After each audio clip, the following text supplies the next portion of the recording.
ಏನಂತ ನೋಡ್ತಾ ಹೋಗೋದಾದ್ರೆ ಪಾಕಿಸ್ತಾನಕ್ಕೆ ನುಗ್ಗಿ ಹೊಡೆದಿದ್ದು ಬ್ರಹ್ಮೋಸ್. ಹೌದು, ಬ್ರಹ್ಮೋಸ್ ನಮ್ಮ ಹತ್ರ ಕ್ಷಿಪಣಿ ಇದೆಯಲ್ಲ, ಅದು ಮೊಟ್ಟ ಮೊದಲ ಬಾರಿಗೆ ಯುದ್ಧದಲ್ಲಿ ಮೊದಲ ಬಾರಿಗೆ ದೇಶೀಯ ನಿರ್ಮಿತ ಸೂಪರ್ಸಾನಿಕ್ ಅಸ್ತ್ರವನ್ನು ಬಳಕೆ ಮಾಡಿ ಪಾಕಿಸ್ತಾನಕ್ಕೆ ಈ ಬುದ್ಧಿಯನ್ನು ಕಲಿಸಲಾಗಿದೆ. ಬ್ರಹ್ಮೋಸ್ ಅನ್ನುವಂತಹ ಕ್ಷಿಪಣಿ ಆಮೇಲೆ ರಷ್ಯಾ ಕೊಟ್ಟಿರುವಂತಹ S-400ನಿಂದಾಗಿ ಈ ಒಂದು ಯುದ್ಧಕ್ಕೆ ನಮಗೆ ಯುದ್ಧ ಗೆಲ್ಲುವಲ್ಲಿ ಯಶಸ್ವಿಯಾಗಿದ್ದೀವಿ ಅಂತ ರಾಜನಾಥ್ ಸಿಂಗ್ ಅವರು ಹೇಳಿದ್ದಾರೆ.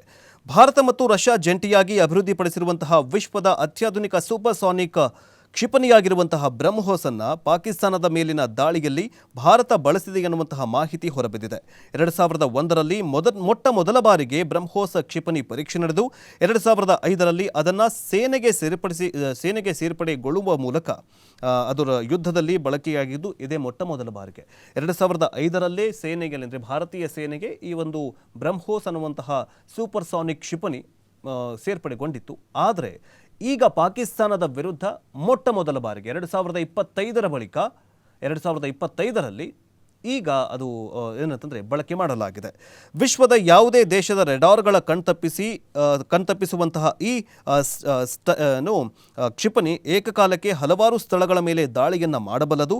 ಇದನ್ನು ಬಳಸಿಯೇ ಭಾರತೀಯ ಸೇನೆ ಗುರುವಾರ ರಾತ್ರಿ ಪಾಕಿಸ್ತಾನದ 8 ವಾಯುನೆಲೆ, ಜೈಷ್ ಎ ಮೊಹಮ್ಮದ್ ಉಗ್ರ ಸಂಘಟನೆಯ ಕೇಂದ್ರ ಕಚೇರಿ ಸೇರಿದಂತೆ 10ಕ್ಕೂ ಹೆಚ್ಚು ಸ್ಥಳಗಳ ಮೇಲೆ ಭೀಕರ ದಾಳಿಯನ್ನು ನಡೆಸಿದೆ.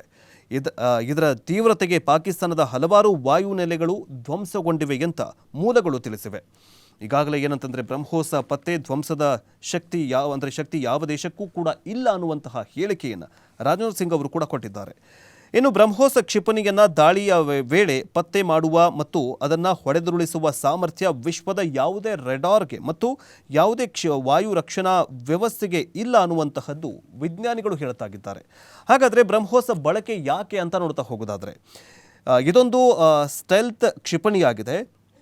ಅಂದರೆ ಶತ್ರು ದೇಶದ ರೆಡಾರ್ ಕಣ್ತಪ್ಪಿಸಿ ನುಗ್ಗಿ ದಾಳಿಯನ್ನು ಮಾಡಬಲ್ಲದು.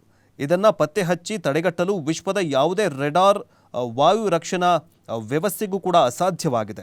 ಬ್ರಹ್ಮೋಸ್ ಬಳಿಕ ನಿಖರ ಪ್ರದೇಶಗಳ ಬ್ರಹ್ಮೋಸನ್ನು ಬಳಸಿಕೊಂಡು ನಿಖರ ಪ್ರದೇಶಗಳ ಮೇಲೆ ದಾಳಿ ಮಾಡೋದಕ್ಕೆ ಸಾಧ್ಯವಾಗುತ್ತೆ. ಜೊತೆಗೆ ಜನರಿಗೆ ಹಾನಿಯನ್ನು ಮಾಡದೆ ಈ ಒಂದು ಕ್ಷಿಪಣಿ ದಾಳಿ ಮಾಡುತ್ತೆ ಅನ್ನುವಂತಹದ್ದು ಇದೆ. ಇನ್ನು ಈ ಕ್ಷಿಪಣಿಯು ಶಬ್ದಕ್ಕಿಂತ 2.8 ಪಟ್ಟು ವೇಗದಲ್ಲಿ 290ರಿಂದ 800 ಕಿಲೋಮೀಟರ್ ದೂರ ಸಾಗಬಲ್ಲದು. ಹಾಗಾಗಿ ಒಳ ಪ್ರದೇಶಗಳ ದಾಳಿಗೆ ಬ್ರಹ್ಮೋಸ್ ಕ್ಷಿಪಣಿ ಸೂಕ್ತವಾಗಿದೆ.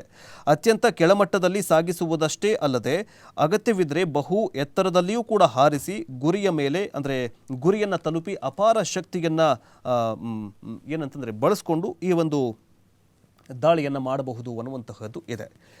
ಈಗಾಗಲೇ ಏನಂತಂದರೆ ಬ್ರಹ್ಮೋಸ್ ಮೊಟ್ಟ ಮೊದಲ ಬಾರಿಗೆ 2005ರಲ್ಲಿ ಇದೊಂದು ಭಾರತೀಯ ಸೇನೆಗೆ ಆ್ಯಡ್ ಆಗುತ್ತೆ.